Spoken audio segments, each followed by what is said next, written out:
Assalamualaikum students, this is Irfan sir here. I hope you all are good and strictly staying at home and enjoy watching my video lectures. May Allah protect us all from the coronavirus and from its disease, that is COVID-19. So let's start. We are discussing second line of defense. Already the three components we have discussed. Phagocytic barriers we have discussed. Inflammation in great detail we have discussed it in two parts, and also we have discussed pyrexia or fever in detail. Now using all this information that is now lying with you, right, to understand the pathophysiology of COVID-19. COVID-19 is a name of the disease which is caused by a single stranded RNA virus which is officially called SARS-CoV-2. SARS-CoV-2 means basically severe acute respiratory syndrome coronavirus 2. It is also called as novel coronavirus. Novel coronavirus means basically new strain of coronavirus, right? Now, how it enters into our body, what is the route of administration? If there is an infected person infected with the coronavirus, if the person sneezes or coughs out, the respiratory droplets of the infected person containing the coronavirus may enter into another human or another person through nose, nasal route, or through mouth, that is oral route. That is naso-oropharyngeal route. Now once this coronavirus enters into our body, it goes all the way down the respiratory tract and reaches at the bottom of the lower respiratory tract. It reaches at the bottom of the lower respiratory tract, that is alveolus. Now this alveolus, it consists of two types of cells. There is type 1 alveolar cell and there is type 2 alveolar cell, or pneumocyte, or you can call them as pneumocytes. Type 1 alveolar cell, it consists of simple squamous epithelium. There is a single cell layer of epithelium, and this type 1 alveolar cell, it forms a wall of alveoli. This is very simple to understand. Type 2 alveolar cell, they are cuboidal cells, and what is the role? Very important. They synthesize and secrete what? Surfactants. They synthesize and secrete surfactants. Now what are surfactants? Surfactants are mainly lipids, plus there are some proteins as well, but the main composition of the surfactant is lipids. Surfactants have main important role. They decrease the surface tension. Now how surface tension is present in the alveoli? Listen carefully. I will tell you briefly here. Inside the alveoli, there is a thin film of water. This thin film of water exerts surface tension inside, right? And if this surface tension is present there, if its sustain is there, right, this will increase the collapsing pressure of the alveolus, right? According to Laplace's law, surface tension, if it is increased, it will increase the collapsing pressure. And once the collapsing pressure will increase, it will lead to alveolar collapse. So in order to prevent increase in the surface tension, increase in the collapsing pressure, and to prevent alveolar collapse, surfactants, they form a coat on the surface of the water molecules, not allowing the water molecules to increase the surface tension. So thereby surfactants decrease the surface tension. That is the role. Number second, they have another important role. Good students also know they have another role, that is protective role, and they have a role in the immunity as well, right? Now let's understand what happens really here. Listen carefully. Now the coronavirus, it goes all the way through the respiratory tract and reaches what? Inside the alveoli. Reach safe and sound in the alveoli. Now coronavirus is here in the alveoli. Now what will happen? Coronavirus will basically, it will damage the nearby cells, destroy the nearby cells, especially the type 2 alveolar cells. Type 2 alveolar cells, basically they have a receptor that is called angiotensin converting enzyme receptor 2. This receptor mediates the entry of coronavirus into these cells, right?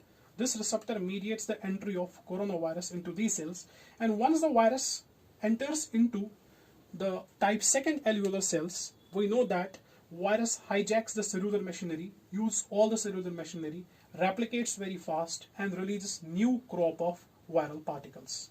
So once the virus enters into it, coronavirus, new coronaviral particles are released, thereby damaging, killing the type 2 alveolar cell.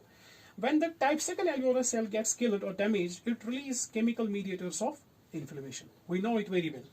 Chemical mediators of inflammation are released by the damaged or killed type 2 alveolar cell, like leukotrienes, interleukins, prostaglandins. Now these chemical mediators of inflammation, they go and diffuse into the nearby blood circulation. Are we clear? Now let me tell you one thing here. This is an alveolar wall, single cellular alveolar wall. It is surrounded by blood capillary, pulmonary capillary we can call it simply, or blood capillary, right? Now this capillary wall is it's also very thin. It is again made of a single cell layer, and again it is a simple squamous epithelium here also. So the capillary wall, simple squamous epithelium, pulmonary alveolar wall, simple squamous epithelium, single cell layer, and here also single cell layer, right? Now these two layers means alveolar wall, capillary wall, and plus the basal membrane, together they form the respiratory membrane. And gas exchange occurs across this respiratory membrane. This is very important, right? So now what happens here? Now the chemical mediators of inflammation diffuse into what? The nearby blood capillary. Once in the blood capillary, they initiate a process that you already know, that is inflammation, right? Now what happens here? Now the inflammation starts. Now first step of the inflammation is the vasodilation. Now vasodilation occurs. Vasodilation occurs, blood flow towards this area will increase, and also the permeability of the capillary will be enhanced. Interendothelial gaps are created. When the permeability of the capillary increase, plasma-rich fluid, right? Plasma or protein-rich fluid comes out from the capillary and goes into a space initially present between alveolar wall and capillary wall. So this is here interstitial space. This is interstitial space. This interstitial space actually it sucks the fluid out from the capillary.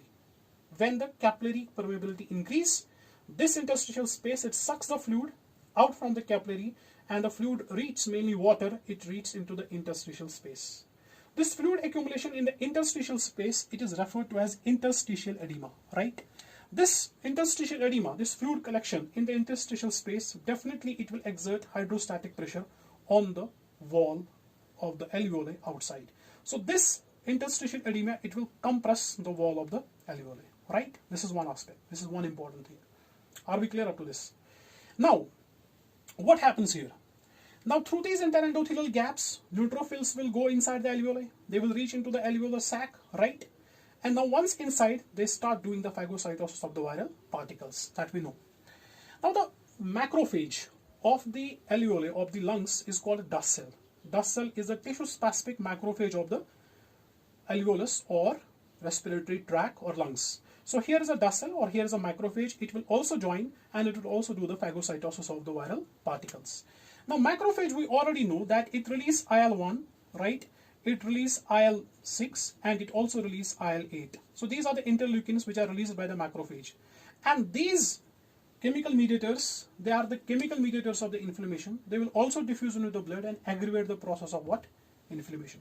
So doing further vasodilation, further blood flow will increase, permeability will increase, more and more fluid will start coming out from the capillary and going first into the interstitial space, causing more and more what? Interstitial edema, right? And now from this interstitial space, the fluid will start going in now into the alveolus, right? Now the fluid is going inside, yes, fluid is now going inside the alveolus. Now the fluid gets accumulated inside the alveolus. Now the fluid once collected or accumulated in the alveolus, it is referred to as alveolar edema, or you can call it pulmonary edema, right? So the alveolar edema occurs here. Now the surfactant which was present there, it drowns out, right?